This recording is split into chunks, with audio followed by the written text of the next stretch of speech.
আজকের এই ভিডিওতে আমরা জানবো লেজারের মাধ্যমে কি ট্রিটমেন্ট করা যায় এবং লেজারের মাধ্যমে ট্রিটমেন্ট করলে কোনো ধরনের কোনো ক্ষতি হবে কিনা এবং লেজারের ট্রিটমেন্টগুলোর কতগুলো সেশন থাকে এবং লেজার করলে কোনো রক্ত বের হয় কিনা, কোনো ধরনের কোনো কাটাছেঁড়া হয় কিনা, বিস্তারিত সবকিছু আজকের এই ভিডিওতে আমরা জানবো।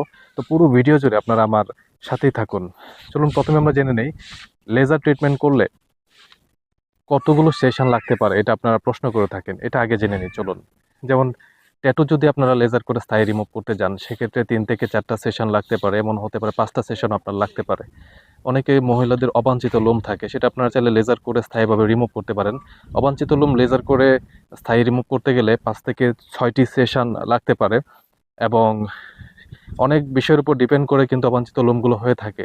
যেমন অনেকের হরমোনাল ইমব্যালেন্সের কারণে হতে পারে, অনেকের অতিরিক্ত পরিমাণে নাইট ক্রিম ব্যবহার করার ফলেও কিন্তু অবাঞ্ছিত লোমগুলো হয়ে থাকে। তো সেক্ষেত্রে লেজারের মাধ্যমে আপনারা চাইলে স্থায়ীভাবে এগুলো রিমুভ করতে পারবেন। তাছাড়াও আপনারা জানতে চেয়েছিলেন তিল আঁচিল এগুলো লেজারের মাধ্যমে স্থায়ী রিমুভ করা যায় কিনা।